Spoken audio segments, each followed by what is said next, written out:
খিচুড়ি রান্না করার জন্য এখানে চাল ডাল নিয়ে নিলাম। ভাবলাম যে আজকে সারা দিন ধরে যেহেতু বৃষ্টি হইতেছে একটু খিচুড়ি রান্না করে নেই। আমার হাজবেন্ডে বলতেছে আমি নাকি শুধু বাতিই খাই আর অন্য কিছু খাই না। আমি নাকি শুধু তিনবেলা বাতিই খাই আর অন্য কিছুই খেতে চাই না। তাই ভাবলাম যে আজকে একটু খিচুড়ি রান্না করে নিই। আমার কাছে ভাত এত ভালো লাগে কি বলবো, এই জন্যই তিনবেলায় আমি ভাত খাই। ভাত ছাড়া আমার দুনিয়া অন্ধকার মনে হয়। আমার মনের কথা একটাই, বাঁচতে হলে ভাত খেতেই হবে। সবার রুচি তো এক না। আমার তিনবেলা ভাত অনেক পছন্দ আর আমার হাজবেন্ডের ভাত একদমই পছন্দ না। আমার হাজবেন্ডকে আমি অভ্যাস করে ফেলতেছি তিনবেলায় ভাত খাওয়ার জন্য। দেখা যাক এই অভ্যাসটাকে আমি কতটুকু কার্যকর করতে পারি। আর একটা মানুষের অভ্যাস তো সহজেই পাল্টে যায় না, তার জন্য আজকে একটু খিচুড়ি রান্না করে নিলাম। আর আমিও আবার তার সাথে সাথে থাকতে থাকতে আমারটাও একটু চেঞ্জ করতেছি, যাতে বাদ বাদেও আমি অন্য কিছু খাইতে পারি। যাই হোক, এইখানে কিন্তু আমি অনেকটাই মজা করে ফেললাম।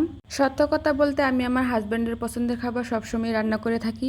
তার পছন্দের সব কিছু রান্না করা হয় সবসময়ই। সবসময় বললে ভুলই হবে, আমারটাও মাঝে মাঝে কিন্তু রান্না করি। আসলে একটা জিনিস সবসময় খাইতে খাইতে কিন্তু মুখে অরুচি চলেই আসে। তো সব কিছুর মাঝে সত্য কথা থেকেই যাই। ভাত আমার আসলে তিনবেলায় অনেক পছন্দের। তবুও মাঝে মধ্যে স্বাদের ভিন্নতা আনতে অন্য খাবার ট্রাই করতেই হয়। আর সব থেকে বড় কথা, আমরা মানুষ, আমরা সব কিছুতে কিন্তু অভ্যস্ত। যাই হোক, কথা বলতে বলতে কিন্তু আমার খিচুড়িটা অলরেডি রান্না করা হয়ে গেছে। আজকে খিচুড়ির সাথে আমি ইলিশ মাছ ভাজি করব। ফ্রিজে এই কয়েকটা মাছ ছিল, ভাবলাম যে ভাজি করে নেই। খিচুড়ির সাথে যদি ইলিশ মাছ হয় তো আর কোনো কথাই নেই। সাথে যদি আরও বেগুন ভাজা থাকতো তাহলে তো খিচুড়ির সাথে আরও জমে যেত। যাই হোক, এইখানে যদি দিয়ে জীবন চলবে না, যা আছে তাই নিয়ে থাকতে হবে আমাদের। তো এইখানে আমার মাছ ভাজিগুলা কিন্তু হয়ে গেছে, এখন আমি তুলে নিচ্ছি। কালকে সারা রাত অনেক জ্বর হয়েছে এইদিকে, আর জ্বরের কারণে এইখানে আমার পাথরকুচির গাছটা কিন্তু পড়ে গেছে।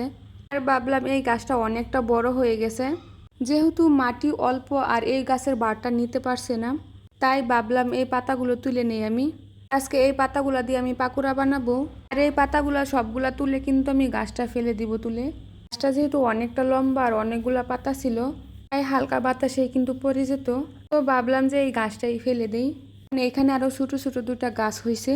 তো আমি এইখানে চাল ডালগুলা গুঁড়া করে নিছি ব্লেন্ডার দিয়ে। তারপর পাতাগুলা ভালো করে পরিষ্কার করে কুচি কুচি করে নিছি। সব কিছু একসাথে মিক্সড করেও নিছি। এখানে সব মশলা দিয়ে কিন্তু এখানে মাখিয়ে নিছি সুন্দর করে।